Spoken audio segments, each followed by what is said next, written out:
kids.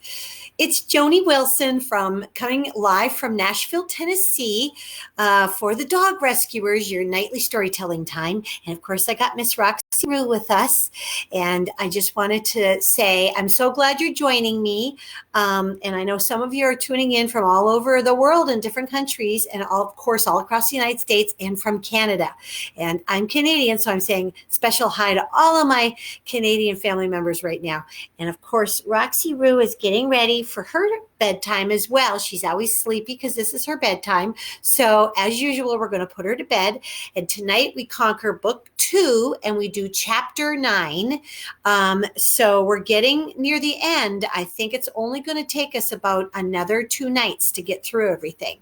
So after this one. So I'll see you tomorrow night and the night after at 7 p.m. And you can catch up on all of the chapters in both book 1, Kiddo Trains a Rescuer, The Dog Rescuers, Kiddo Trains a Rescuer, and book 2, which we're on right now, which is Purrfectly Unleashed. And you can catch up right on the Facebook page that is the Dog Rescuers online Facebook page. If you just go there and do like, you can catch up on everything for free. And if you want to get the books and follow along, they're also listed where it's iBooks and Kindle and Amazon, and you can easily get those too.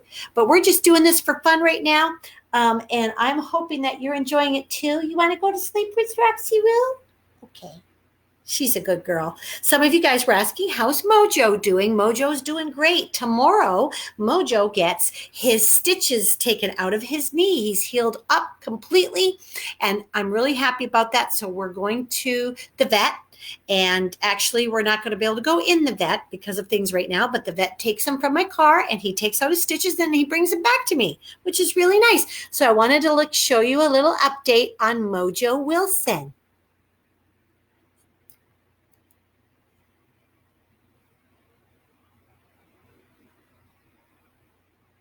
He's just kind of hanging out.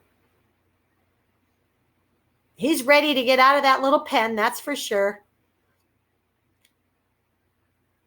And I know that you definitely would love to see him tomorrow night. So I'm hoping we'll have him with us tomorrow night, okay? So we have a lot of cool stuff going on right now.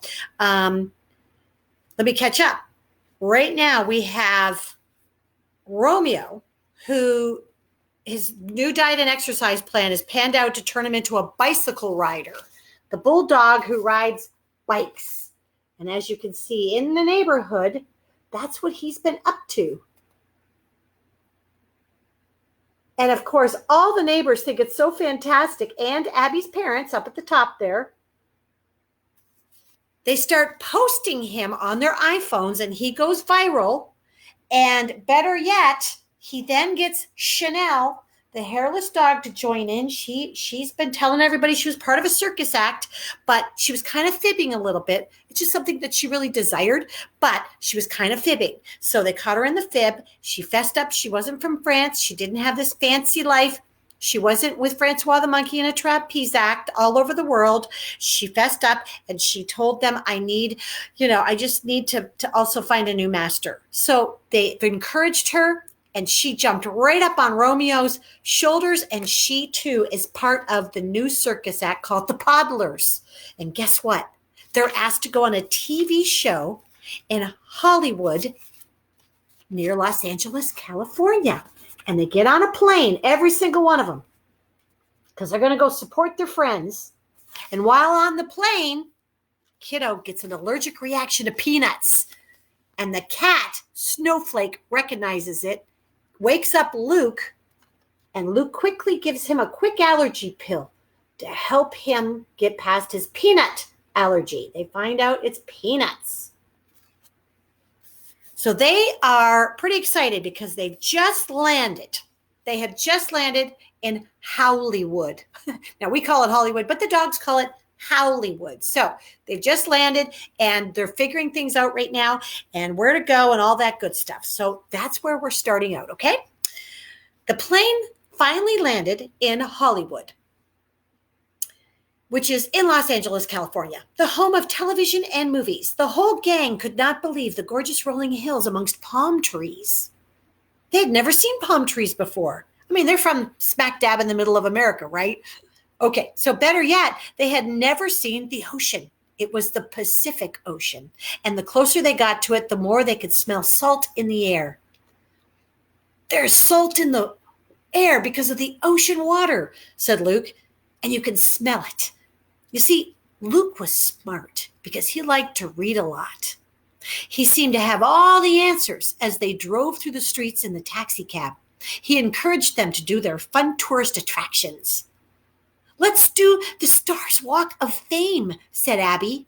I read about it in all the travel magazines on the plane. All of the dogs and Snowflake wagged their tails at Abby in agreement. Luke, they want you to do it. Let's go, she giggled. As they walked the streets in front of the famous Chinese theater, they saw the stars on the Walk of Fame. That's on the sidewalk. So you have all these stars right in the sidewalk where it tells you all these movie stars and music stars and all that good stuff. They read each famous person's name and saw their handprints put right in the cement next to their big star emblems right on the sidewalk. And sure enough, they came up upon the star and paw print of the ultimate dog hero on TV, Lassie. Wow, I feel like I'm looking at the star of royalty, said Chanel. My old master used to watch Lassie on TV. This dog was so brave. They came upon a brand new star that had just been added to the sidewalk, and as Romeo accidentally walked through the wet cement, he left his paw prints behind right up the middle. They scrambled away and snickered to themselves. Oops. I guess they have Romeo's paw prints already now. They won't need to call him back when he becomes a star because they already have him, Zeus proclaimed.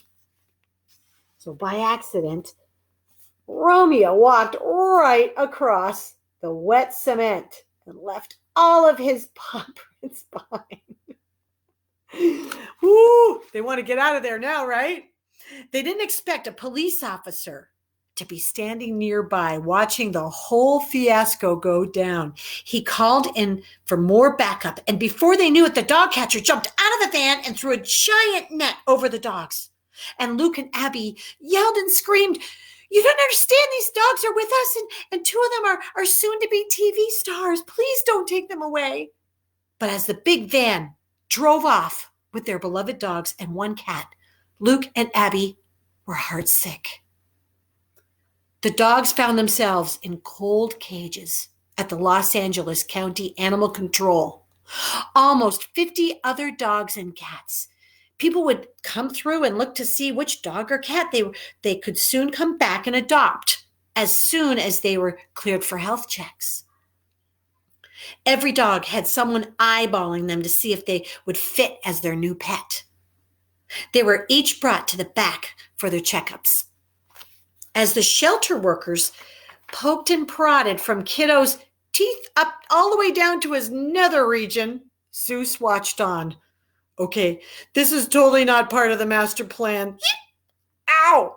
Yipped Kiddo as they stuck him with a needle to update his rabies shots. Got any ideas? You always have a plan, Zeus asked as he squirmed while someone else picked through his fur. Suddenly, from the hallway, they could hear a cat screaming at the top of his lungs. It was so loud that it seemed to rattle the walls. As the humans ran out of the room to see what all the commotion was about, Snowflake came running back in with keys in his mouth. Come on, guys. I'm springing you loose. Quick, follow me. I have already led the others out through the fire escape route. Well, how the heck did you get the keys and make that scream? Asked Kiddo as he looked on with amazement. Look, you have labeled me a cat, remember? We not only have 9 lives, we have spidey senses. I watched closely for the exit while they were all watching closely at you. I grabbed the keys right out of the warden's pocket and with my soft paws. Then I screamed down the air vents and it sounded way louder as sound traveled everywhere all at once. And by the way, you're welcome. Follow me, boys, Snowflake said with a smug. Here's Snowflake and Kiddo trying to push Zeus, his big butt, through the air vent. They got to get through these small air vents now, this really big building. How are they going to do that?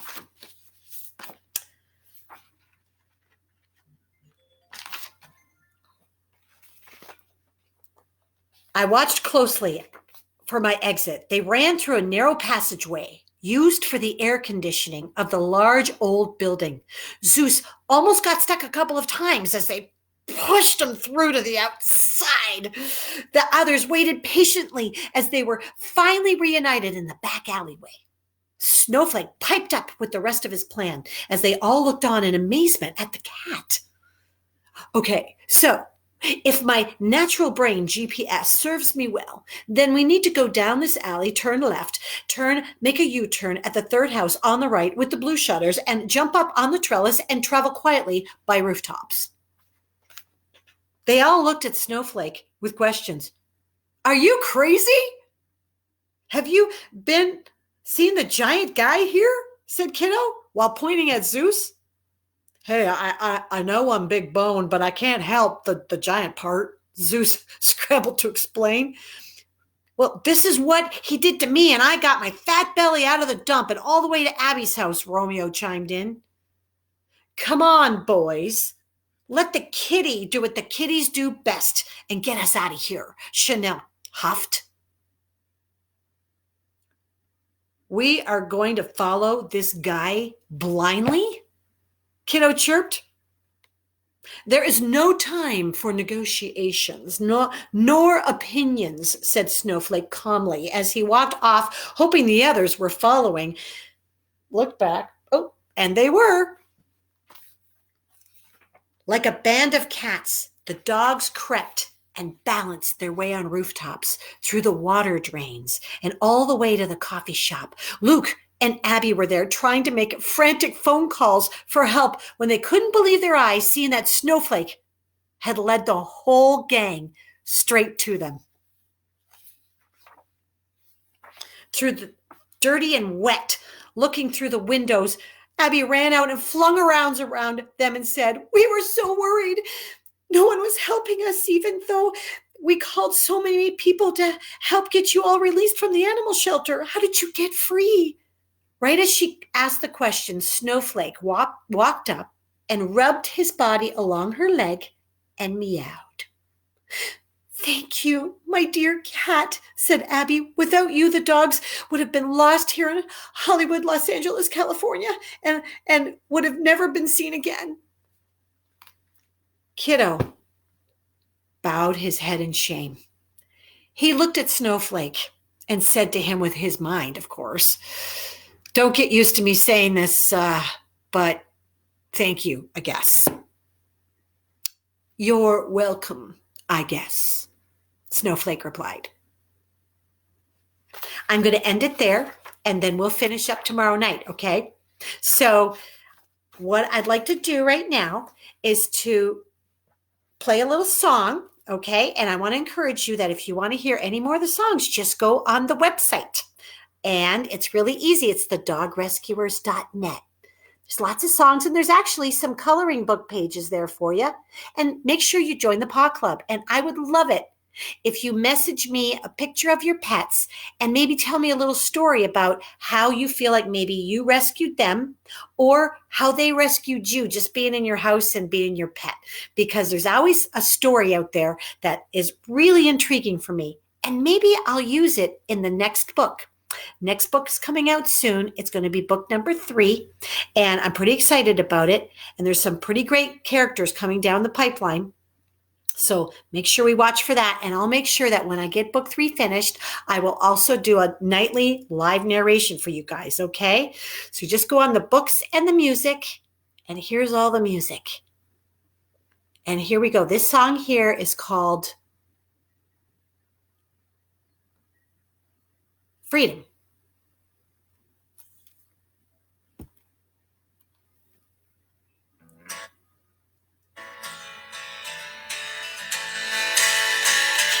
The dogs finally got free tonight.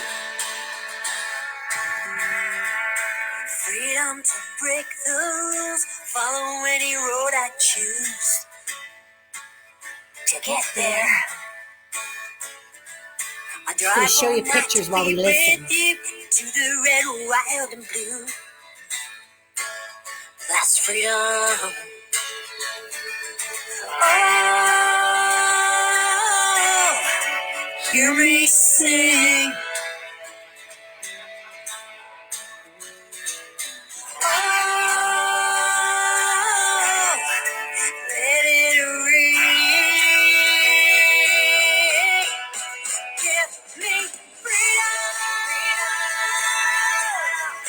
Freedom to live my life. Here's Romeo on his bike.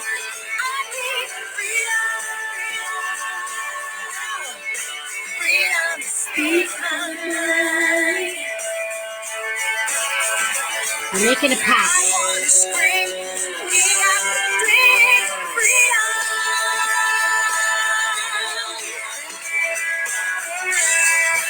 All right, guys and girls, kids of all ages, you guys have a really good night now. Make sure you wash your hands and sing happy birthday to yourself twice while you're doing it. I want you to just have a good night's sleep, say your prayers, and everything is going to be great. Because guess what? Love lives on. We love our dogs. We love, say goodnight, Roxy Roo. We love our dogs. We love our family. We love our friends. We love our cats and hamsters and turtles. Make sure you share your pictures of your pets with me, okay? And I just am so thrilled to spend this time with you. Have a good night, and make sure you know we're making the world better, one dog at a time. Peace.